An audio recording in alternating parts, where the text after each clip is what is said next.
Communism is the single greatest threat to our country and its history, including even World War I and World War II, Pearl Harbor, 9/11. I think it's the greatest threat that I've ever seen to our country. Vincent, that was Donald Trump recently in Alabama giving a speech. Yes, it was. Hello, listeners. Welcome to the Atlantic Current. I am Vince Martin from Wall Street, Maine, here as always with Tull McAdoo from the Irish Politics newsletter. It's funny, that is a quote from Donald Trump a couple of weeks ago. It is not a quote from Ronald Reagan 45 years ago. The world has kind of come full circle on us, huh? Yes, McCarthyism. That's what sprung to mind when I heard that quote. Is there Reds under the bed in the United States, Vincent? The idea that there's a new Red Scare is starting to pick up a little bit of currency, and it's coming alongside a sense that Islamophobia, just outright anti-Muslim sentiment, is picking up at the same time for reasons that I think are actually a little bit unclear. Obviously, the election cycle here, where we've had some key primaries for midterm elections in the U.S. House and the Senate, that's part of it. It feels like something a little bit broader and a little bit stranger, particularly with what's going on the right. How quickly and how vehemently some of this sentiment has arisen. And we're going to talk about a couple of these elections and what they show about that sentiment. It's been a big change in just a couple months. These are things that people really weren't talking about in the spring. No, communism. When I hear Americans talking about communism, I think they're talking about Ireland or Ireland's president. And in my experience, when the party and government is getting a bit hot under the collar, they usually go for the phobias, don't they? Islamophobia, communism, whatever scare tactic works. And I think that's been a go-to modus operandi for the Republican Party for a long time now.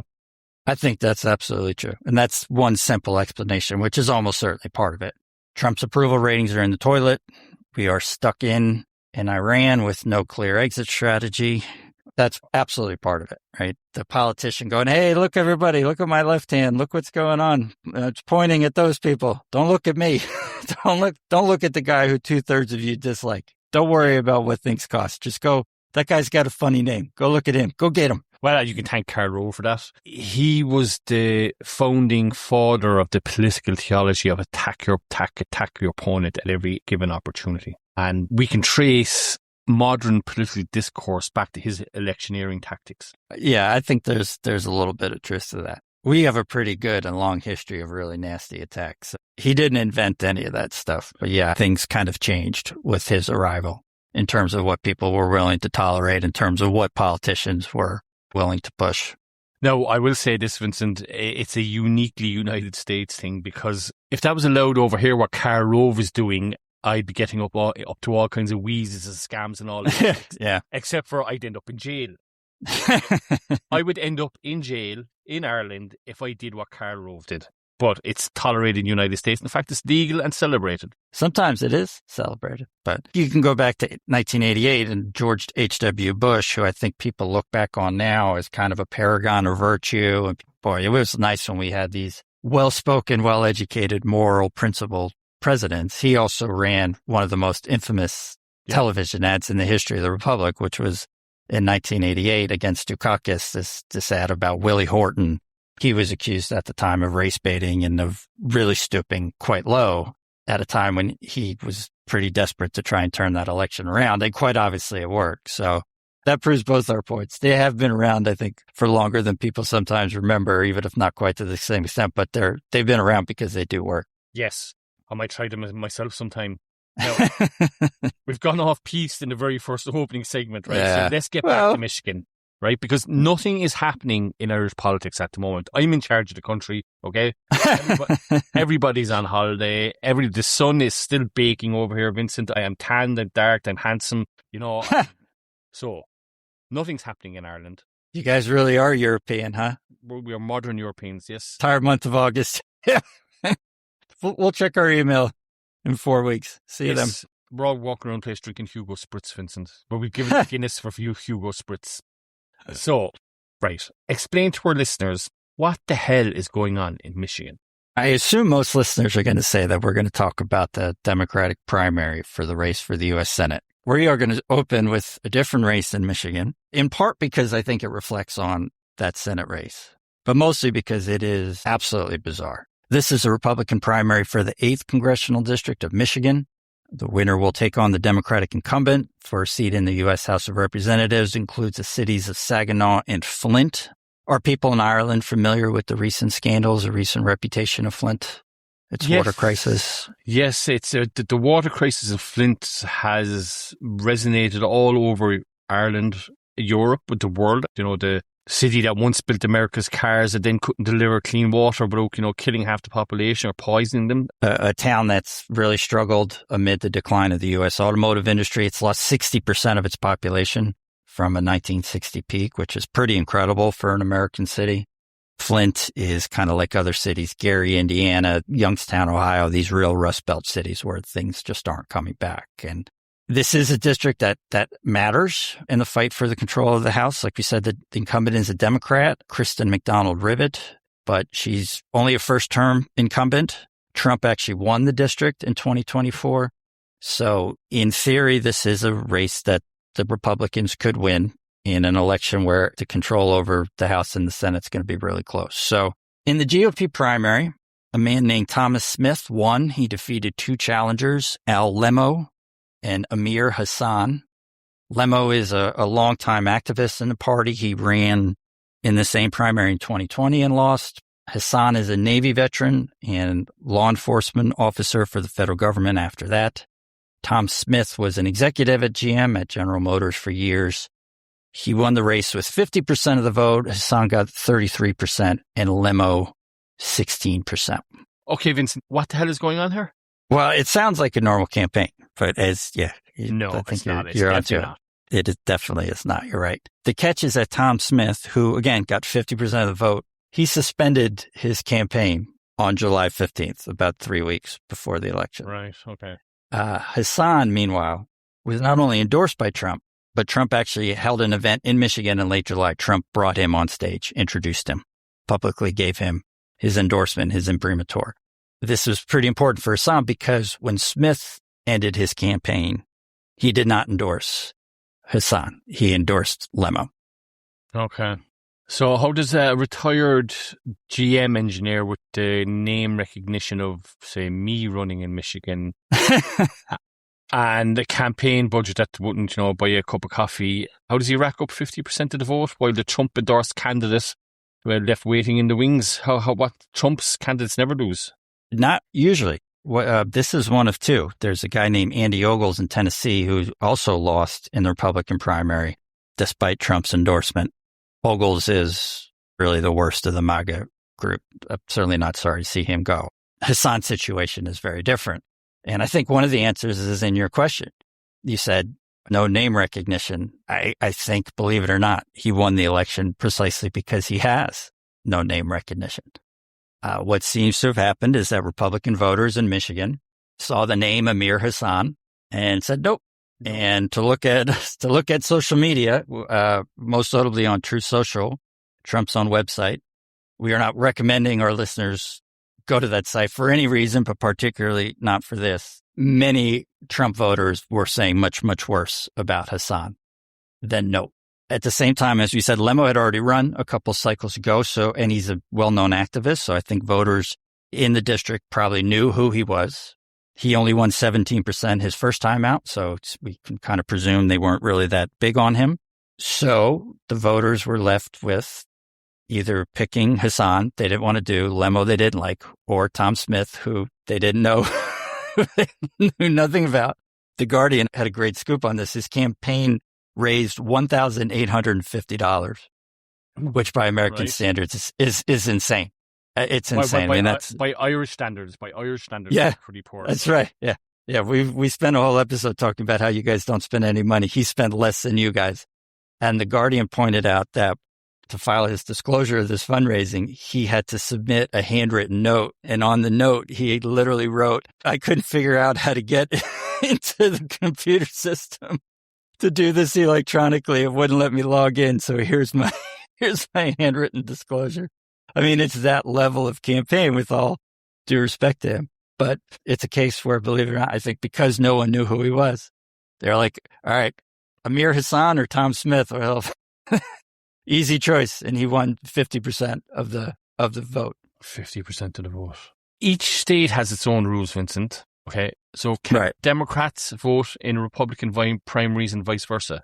Some have what are called open primaries. So if you're Republican, you can go vote for Democrat. We've had some weird things recently in a couple different elections where members of one party have been urged to go to the polls to vote for like the extreme crazy member of the other party to try and get them over the line. Yeah. I approve of that strategy. I absolutely approve of that strategy. I've been running social media ads morning, noon, and night. Yeah. So are they able to do this in Michigan? No, they can't. So much so that it actually affects these elections because it's actually an issue that they kind of haven't really addressed, but there's a lot of votes in primaries that get thrown out because if you fill out your ballot and you vote for Democrats in one primary and Republicans, in a different race in their primary, they will throw out your ballot because you're breaking the rules. You can only participate in the primary for one party. And if you do both, they will throw your entire ballot out. And evidently, this is a kind of a reasonable issue there. But no, this is a Republican-only primary.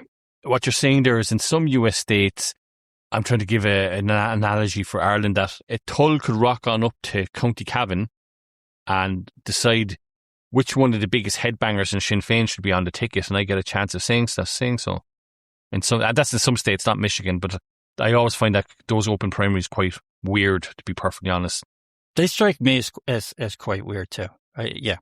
Given that states do actually operate these elections, you can kind of see that aspect of it, that maybe you don't want your state saying, oh, you guys can't go vote in this election. But it does strike me as a little weird. The fact that it's done differently at a state by state level, I think suggests that there are kind of trade-offs to it. But here, this is pretty much just the Republican Party.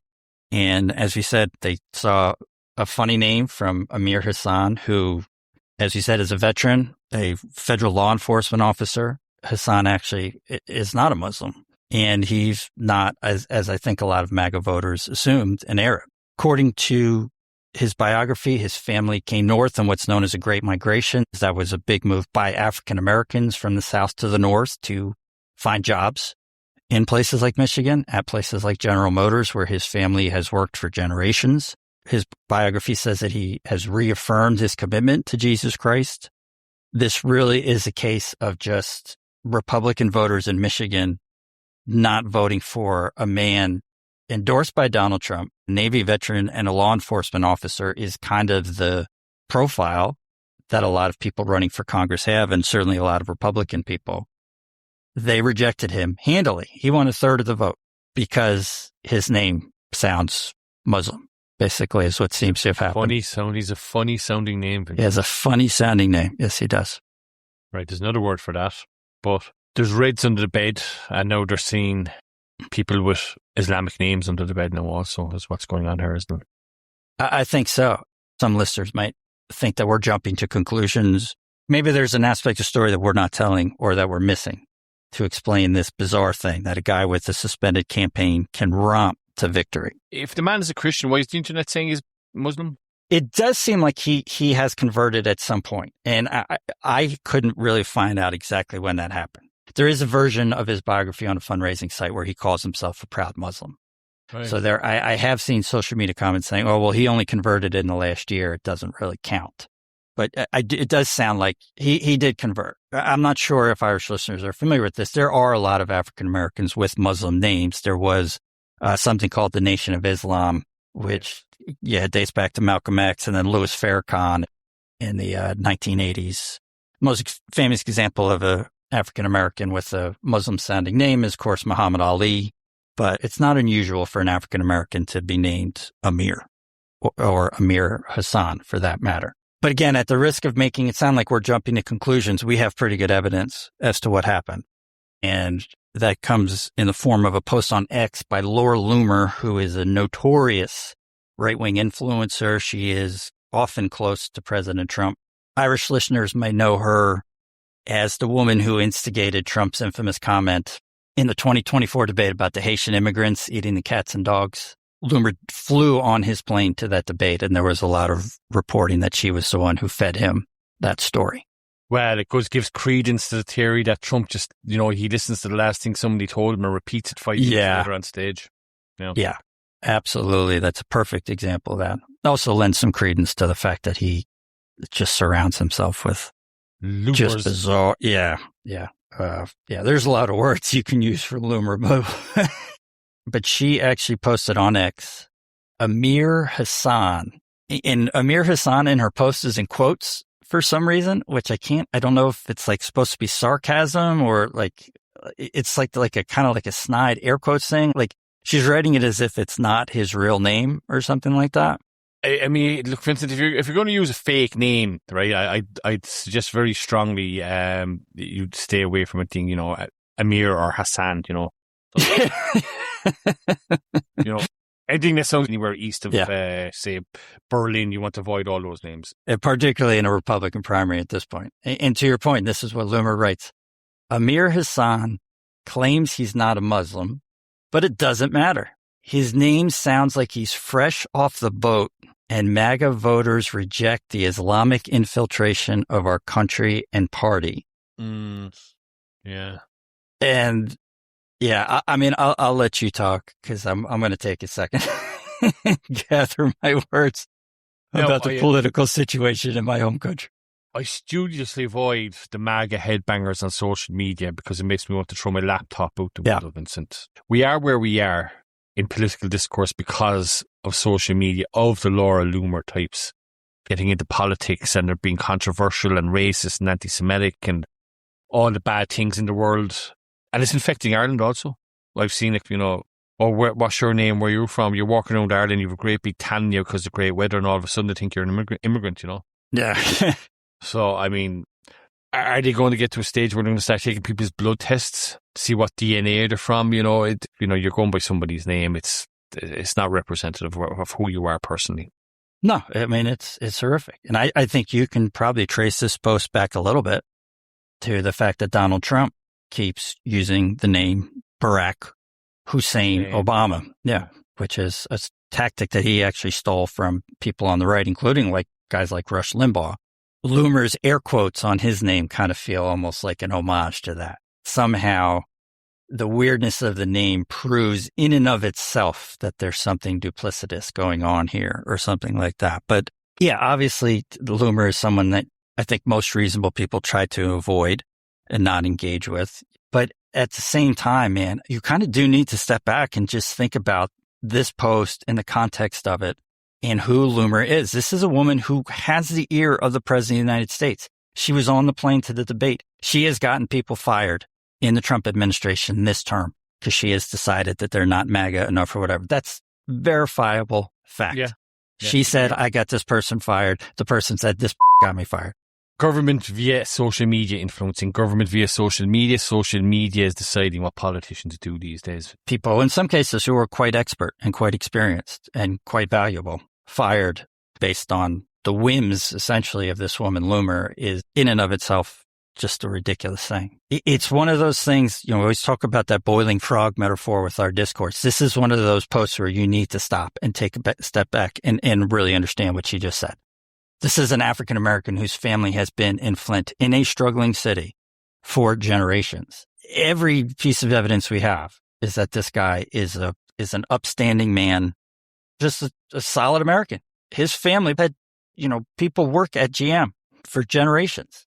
These are the kind of people that the Trump administration says that it's trying to save, that it's trying to protect. These are the kind of jobs it keeps saying it's supposed to bring back. And Loomer just publicly says there's no shame. There's no admission. There's nothing couched about this. It doesn't matter. It sounds like he's fresh off the boat.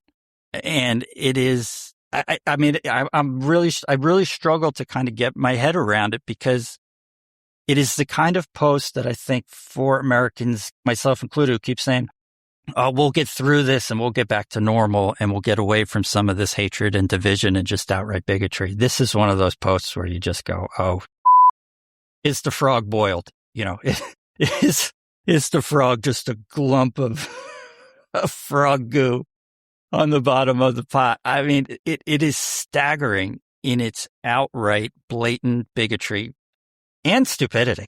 Vincent, it's outright racism. There's no other word. No, you can't. You can't dress this up and put on some lingerie and call it something else. Like it's or complain that the left is attacking you unfairly. Yeah, it's just flat. It's flat bigotry, flat racism. Yep. And it's tolerated. It's not been suppressed. It's been actively encouraged by the algorithms on social media. They thrive on this. Keep your eyes on the prize. Doom scrolling, more outrage, more outrage, more outrage. I mean, I hear all the time of sociologists and so-called experts in social media saying, it's all about the dopamine hit. I think it's not. Yeah. It's all about the outrage hit. Yeah. Timelines are full of people, politicians fighting, people being racist, people being awful to each other. And it seems to be growing like that. It's thriving on it the same way, Ghostbusters. Remember that movie? And it's another throwback. Yeah, it's 80s. It's an 80s episode. We have Communist Bad and Ghostbusters. Yeah, it's great.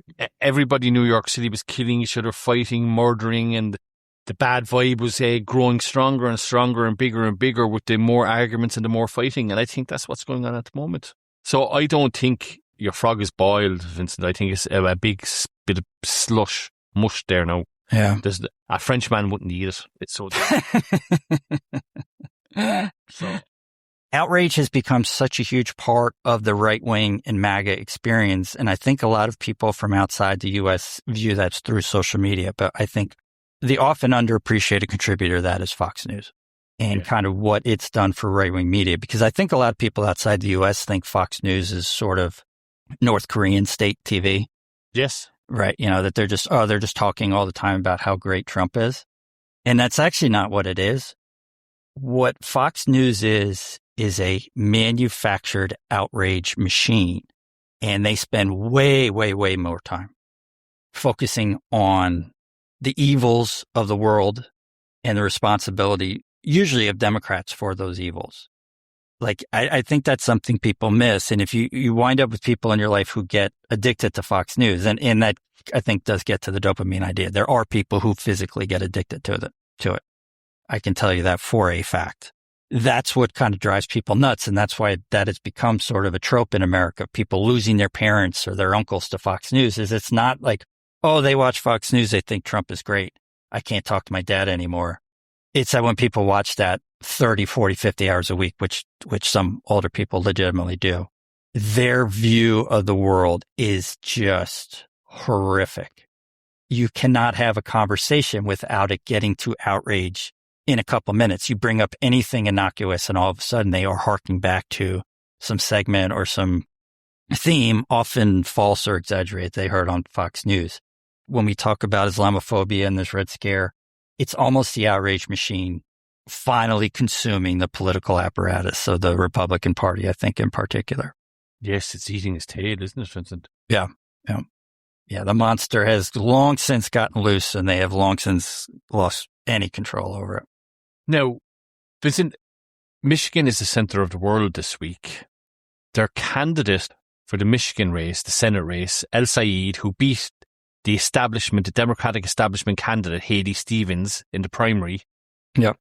He barely beat her. It was like 1% of the vote, I think he beat her by, if my memory serves me correctly. He's going to be the Democratic candidate in the Senate race in the upcoming November elections. Now, why is this a big deal, Vincent? It's a big deal for a number of reasons. One, look, he's got a funny name, right? I mean, it's going to be interesting to see how that plays. Michigan does have a large Arab American population, but that's part of why we did the House election first, partially because it was so strange, but also because I think that lesson from it does matter. This is going to be an election that's almost certainly going to be close, according to all the polls. And you do wonder if swing votes are going to vote for the guy named Mike Rogers, in this case, instead of Abdul El Said. It's also part of a broader trend we talked about a lot in the second part of our Plattner episode of the Democrats moving left. El Said is way to the left of Stevens, who is, as you said, establishment candidate, the moderate candidate. And we talked about this idea that people on the left have said, well, we keep losing to Trump. We don't control the House. We don't control the Senate. The answer is that we need to go further left. We tried being moderates. We tried attacking to the center. It failed. Let's go left. Let's open it up. And they've had some wins of late And people in the Democratic Party establishment are absolutely terrified for the reasons that we talked about. They see this move left as hurting their chances to take back control of the Senate in November. And this is one of the most important races, one of the biggest swing races. And most neutral observers would say that the Democrats hurt their chances of taking control of the Senate by picking El Said in the primary. Well, before we get to El Said, a very wise friend of mine, Jason Fitz, was saying the other day that when it comes down to it, right, and if you're going to go for the far left candidate or whichever candidate is more to the centre, you're always going to go more to the centre. Okay? Yeah. That in every liberal democracy, they will not go to the extremes. And on paper, what El Said is saying is not really extremist, but in the United States, since it is seen as extremist, we elect loads of people with his views over here in Ireland. It's not it's not seen as extreme, but in the United States, it is seen as quite extreme. Yeah. I mean, part of this rising anti-communist thing that we opened with that Trump quote, a big part of it's political.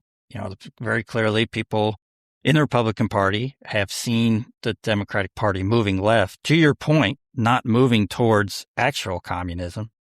That doesn't seem to matter. We just have this thing, if you're a socialist or a communist, we just kind of throw them all together. We just seem to think that the words are just interchangeable.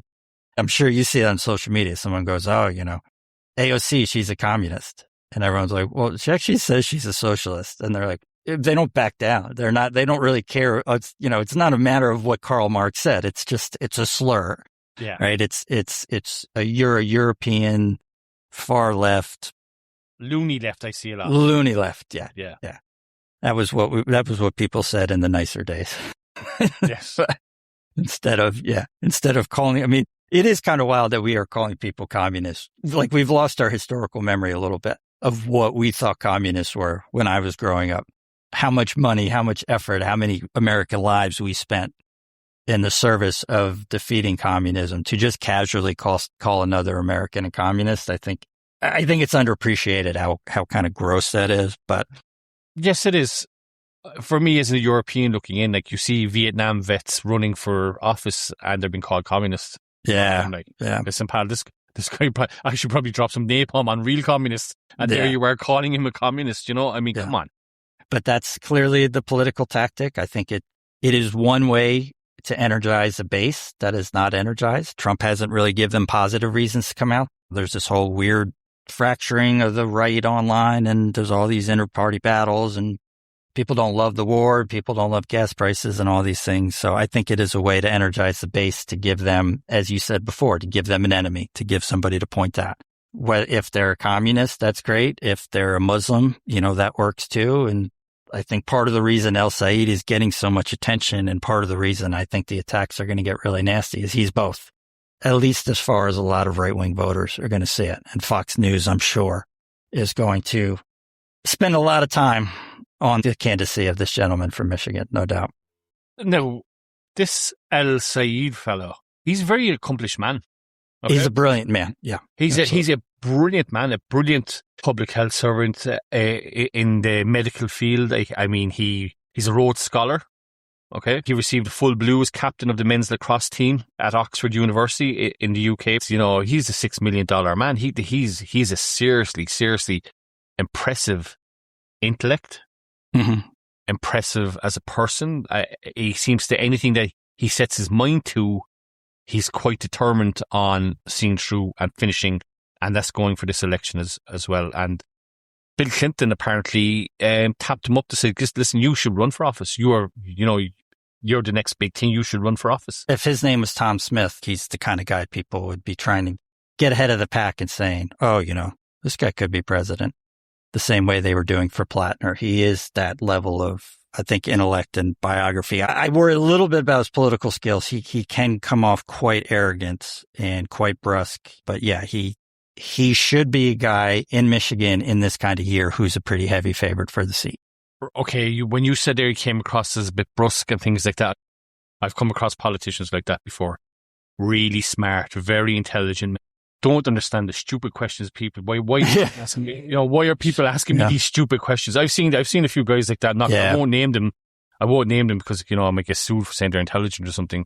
But I've seen a few politicians like that over the year, and they're incredibly smart guys, incredibly intelligent people. They usually end up in our Senate because, nobody else will elect them on popular vote. And they genuinely do not understand why journalists are asking them stupid questions. And I wonder, is he going to have the temperament to see this? Or would he blow up at somebody, I wonder, because they asked him a stupid question? I'm sure the Republicans are going to do whatever they can to try and goad him, to try and run ads that he has to respond to. They will capture everything he says. They have trackers. I mean, the campaigns have this. They have people who are hired to go out and follow the opposition candidate and basically record them at all kinds. His Wikipedia entry says he's a progressive Democrat, Vincent, right? But that just means communist. I'm not sure yeah. No, our Irish listeners will be chuckling at this because the Progressive Democrats were seen as probably one of the most right-wing parties in Ireland ever. Okay. And they were not one of the most right-wing parties. They favoured lower taxes and lower public spending and all that kind of giving the money back to their taxpayer, putting it back in their back pockets, and they were seen very right-wing because of that, which I believe. The Progressive Democrats, they're no more. I mean, this is the point that a lot of people like El Said made is when they're asked these dumb questions by journalists about how can you be this extreme? How are you going to have these extreme policies and connect with American voters? And they actually will often point to Europe. What I'm talking about, most of the developed world has. Like universal health insurance is not in the scheme of things some radical policy that no one's ever tried before and only an extremist would come up with. Now, I mean, there are people within these parties pushing for instance, prison abolitionism and things like that. Yeah. And that is going to be a little bit of a dance for candidates like El Said, for candidates like Francesca Hong in Wisconsin, who has a good shot at the primary there. How do they do that dance of coming back to the center? Hong got in all sorts of trouble because there's multiple clips of her talking about how she doesn't like Thanksgiving because it's problematic. Yes. Yeah. Yes. And that's just like a classic swing voter thing that will just piss them off. They do a Google search and that comes up. They're going to, I don't like that. So again, this is the core worry. We've been talking about it for a couple months. I think the one thing that's going to happen 2026, I think is at least going to be a test case for the left on this idea that going further left is the way to win. As I said before, I'll still say now, I'm skeptical. I think if Democrats wanted to win that seat, Haley Stevens, according to polling, according to prediction markets, Stevens was a better choice to win. She had a much higher chance of winning. El Said is probably a coin flip from what I can see, but it's going to be a test. They're going to go after him. The Islamophobia, the resurgence of this right now, he probably can tie a little bit on the right to the Iran war, I'll bet. The fact that we are fighting in the Middle East for some people provides a justification to blame the people in the Middle East for what we're doing, no doubt. And it also allows them to not have to blame Trump, who they overwhelmingly support. But in terms of how much of a, as you said, how much of a red scare this is, and I guess what you might wind up calling another green scare in terms of how much anti-Muslim sentiment gets kicked up. We've already had a sitting U.S. Senator, Tommy Tuberville from Alabama, who is just he's dumb by like politician standards. He is a stupid, stupid man. He has already called El Said, flatly called him a terrorist. Jesus Christ. Publicly. So what do these narratives get to in November? And then going back to the original point I've just keep been worrying about, does this amplify the risk that something bad happens after November? Can Trump have his party saying these people are communists and terrorists, and then if they win the election, just be like, okay, yeah, come on in. I'll see you in D.C. Yeah, I'll see you in January. Nice race. No. So, not at all, no. They're scary times for the United States, Vincent, and what's scary for the United States is scary for the rest of the world also. Yeah, that's for sure. Yeah, unfortunately. Yep. But I want to end this podcast on a positive note. And because we've been doing a tour of Michigan, Vincent, okay, I have some friends in Michigan, Christopher and Arden Delado, okay, up there in Detroit, who I met last year on the tour of Italy, and they're expecting their first baby. Awesome. Outstanding. Yeah, that is a nice way to end. Christopher and Arden, we're wishing you all the best of luck from here in Ireland, and we're looking forward to seeing what comes next for you. Yeah, and just so that they're clear, this podcast, we bleep all the expletives, so so 3 months old, 6 months old, can absolutely listen. The podcast, I'm guessing, probably really helps babies go to sleep, don't you think? Talking Yes, about I think Michigan elections. Yeah. It's a lullaby. Yeah. Yes, my soft Cork voice, lulling baby Dillido to sleep, no less. And I'd like to say a big shout out to their dog Sadie as well. I'm a big fan of their dog Sadie also. So, Outstanding. I'm Tull from the Irish Politics Newsletter. And I'm Vince Martin from Wall Street in Maine. Thank you so much. Thank you very much for listening. Bye-bye.